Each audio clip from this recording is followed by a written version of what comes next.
Un progetto, quello del 121esimo DOCS, che incarna proprio la venezianità, la gloriosa storia della Serenissima. Su questo ringraziamo la famiglia Sabadin perché ci crede, ci sta credendo e porta avanti appunto la nostra venezianità, il territorio veneto e ovviamente tutta l'identità del nostro territorio. Dunque su questo vogliamo solo ringraziarli perché loro hanno saputo coniugare il loro aspetto aziendale con la storia, la storicità dell'antica Serenissima Repubblica di Venezia. Dunque veramente un plauso perché su questo c'è cultura, tradizione e la nostra storia. Il turismo enogastronomico e tutti i prodotti della nostra terra veramente sono fuori di eccellenza che vengono portati come Made in Italy in giro per il mondo e dunque a maggior ragione se poi coniughiamo anche la cultura e la storia dei territori. Dunque veramente un plauso a 360 gradi.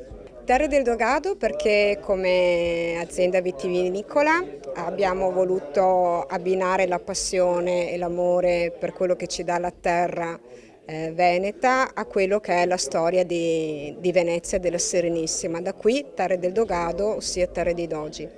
Ci rifacciamo i 120 dogi che hanno sovranato durante il periodo della Serenissima, e poi è decaduta dopo l'arrivo di Napoleone e quindi come resilienza abbiamo progettato l'evento per la data del 13 di maggio, proprio la data successiva alla decadenza della Serenissima come simbolo di resilienza, nominando la nostra bollicina 121esimo dose in lingua veneziana, tant'è vero che è scritto DOCS con la X e con orgoglio lo pronunciamo dose, e il 121esimo dose rispecchia ogni persona che vive a Venezia e che anche altrove si ritrova a vivere le difficoltà di ogni giorno e di rinascere. Quindi 121esimo dose, resilienza per il 13 di maggio.